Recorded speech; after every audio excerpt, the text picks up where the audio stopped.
Good afternoon. I'm Laura Ehrenberg-Chesler, co-CEO of Crossvault Capital Management. In our fifth and final series of our conversations with Mark Flaster, co-founder of Sandler O'Neill, an investment banking firm in New York, he will be discussing with us his economic outlook for the rest of 2009 and then into 2010. Given everything that you've talked about, inflation or lack thereof, interest rates going up in spite of government efforts to keep rates low, and the housing market, how do you see the economic outlook, not just for the rest of 2009, but into 2010, and how that affects the equity market?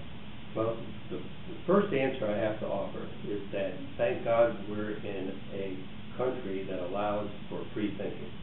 And that free thinking, even though a government has stepped in here under the new administration and is trying to manage our economy, and we have something which we'll call socialized democracy, their influence cannot stop everybody from moving their capital to where it's most efficiently used. And so we've had a psychological close to thinking.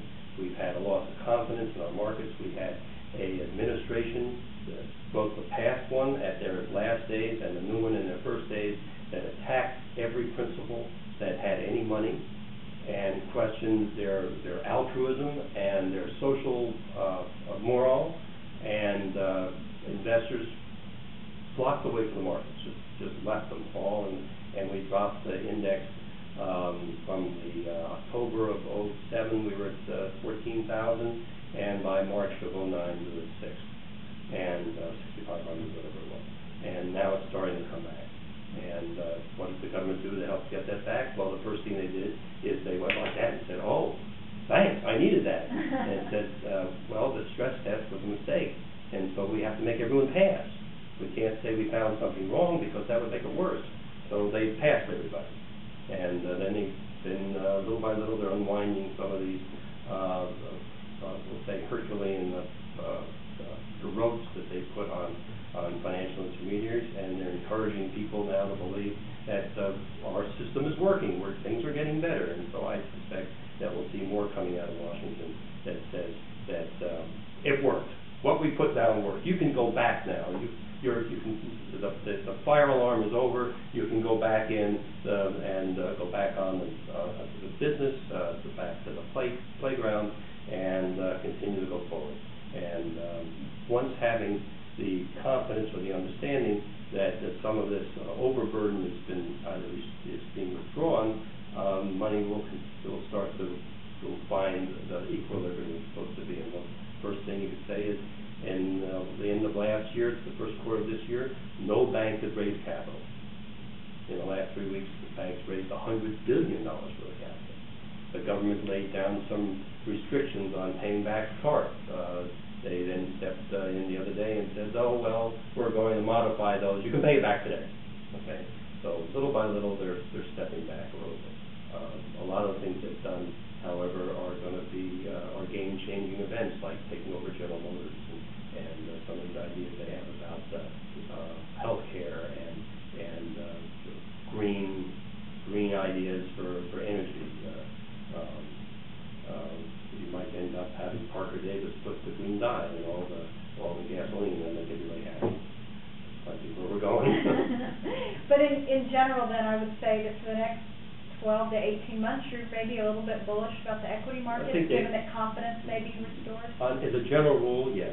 Individual companies, that still have, hard to say. Individual management it still has to deal with the change of venue of their own companies and how they have to respond. The best thing I could give you is, say, if you go back to the original 30 Dow companies, there's only like 2 that still exist. And so over time, management is not, just because you're there doesn't mean you're going to be there.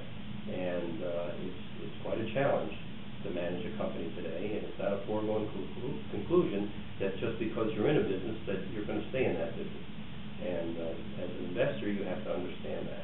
You have to be constantly reviewing the portfolio, constantly looking for people like you who offer guidance and constantly review things as they were and offer some explanation for what might be coming to reinvent the wheel. The most important thing in any investment exercise is that it's not one decision event, and too many people treat their investments as one decision event, and then they wonder why years or months have gone by and things are not the way they wanted them to be, only because they spent actually no time managing.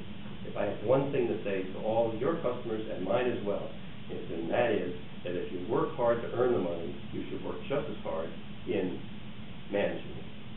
Well, thank you so much, Mark, and thank you for joining us in Crossvault Conversation.